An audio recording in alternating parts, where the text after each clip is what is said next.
Hello and welcome to the Chart of the Week. My name is Pete Stolzers and I'm the founder of www.oneoption.com.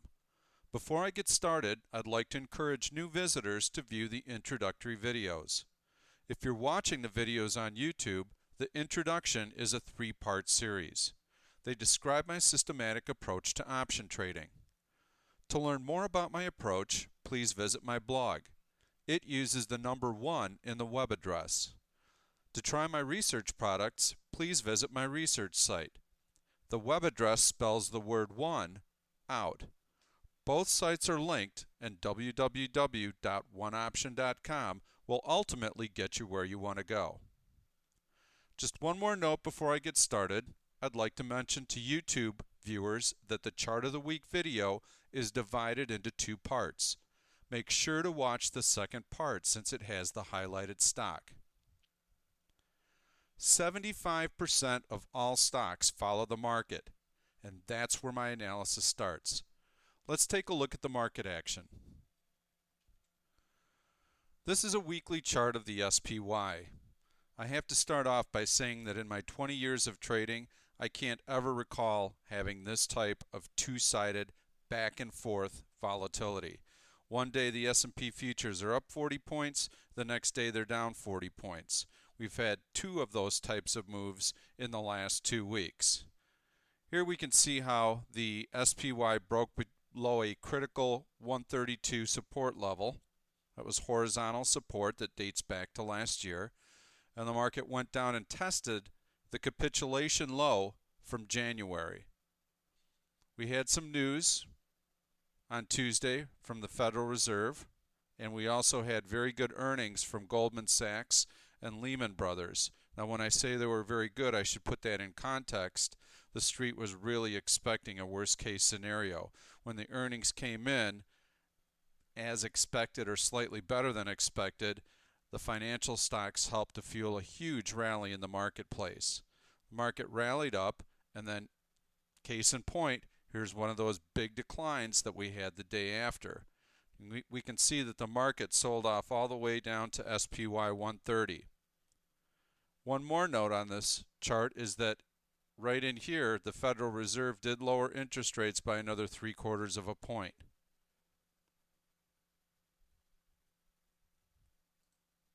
This is what the 1-month chart looks like. We can't see the capitulation low from January, but I'll tell you that it dipped down into this level right here.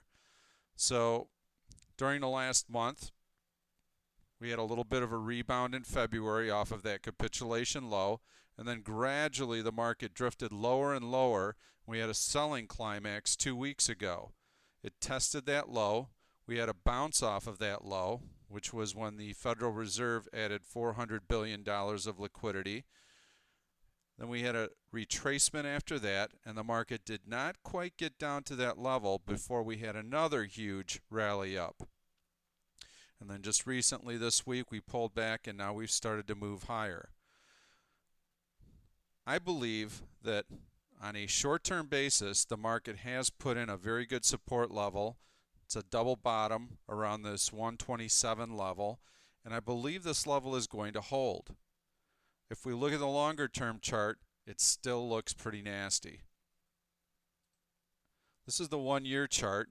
Here we can see the pullback last August, a rally to new all-time highs, and then the decline that set in. The closing data that I have on this chart don't accurately reflect the capitulation lows that we saw back here, but they did come in right at this 126, 127 level. Now what I'd like to see the market do is I'd like to see it break out above this level here.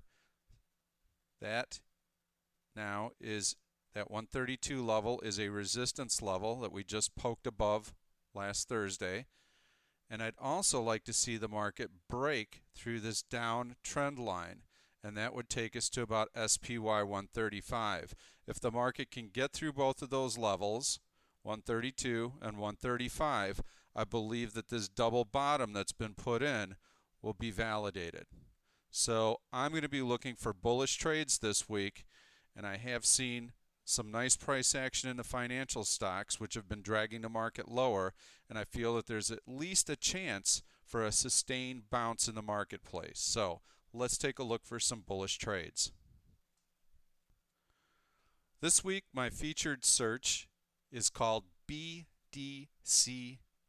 Breakout.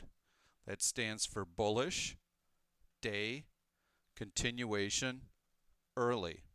It looks for stocks that have been in a nice uptrend and have stalled for a few days. Today, the stock is breaking out to a new 10-day high. Here we can see the search, and these are all of the different results that I'm going to be flipping through. I'll quickly take a look at a lot of the different charts here, and then we'll reach a conclusion on which one looks to be the most attractive from a technical perspective. I can also see that there are some common themes within this list, so I'll try not to duplicate the same stocks because we're bound to see similar chart patterns on a short-term basis. The first stock on the list is FTI Consulting. Here we can see that the stock came in, had a very nice rally with the overall market. It did pull back with the market as well, but it was able to erase those gains on Friday and rally back strong. So during the course of a very volatile week, this stock has gone from $66 to $71. Very strong price movement. On a 1-month basis, this is an extremely positive looking chart. Hardly any dips, and we know that the market's been all over the board. On a 1-year basis, the stock was in a fairly tight range, started grinding higher, made a new relative high, broke out, just continued to grind higher. Here in January, when the market pulled back really hard, the stock did pull back, but on a percentage basis, it really didn't pull back that much.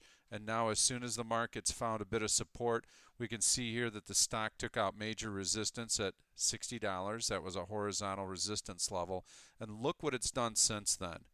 I've got to tell you that this has the makings of an excellent trade, and it's probably going to be one of my top picks. ROST, this is Ross Stores. We can see that the stock really kind of had a tight trading range in here and was able to weather most of the market volatility. But on Friday, actually Thursday, excuse me, we can see that the stock was able to break out and move much higher. On a 1-month basis, the stock has been very choppy. Nice breakout here. And here we can see that it was in a steady decline, which would be typical of all retail stocks. It had a nice run higher, and that run higher broke a long-term downtrend. And then the stock has really been able to hold those gains during some very volatile market periods, and now it's actually moved back above that relative high. So not a bad looking chart, and I would suspect that many of the retail stocks have put in a bottoming type of formation. I'm going to quickly move through this stock because it's another retail stock. Very similar to Ross, type pattern, big breakout Friday. Fairly choppy action in here, but holding up during some very weak market periods, and then a big breakout. On a 1-year basis, big downtrend, puts in probably a capitulation low here. It looks like people are just absolutely bailing out. Makes a nice recovery, and then now it's starting to make its way higher, and it has broken out above the downtrend line. This is Arkansas's Best. It's a trucking company. Nice move here. It holds its ground on Wednesday when the market had pulled back, so I like that. Then on Friday when the market was, or excuse me, on Thursday when the market was fairly strong, the stock broke out to a new relative high. This is a pretty constructive chart for a 1-month basis. We can see it grinding higher and higher in a choppy fashion. Oil prices recently came down, and I know that will help this company.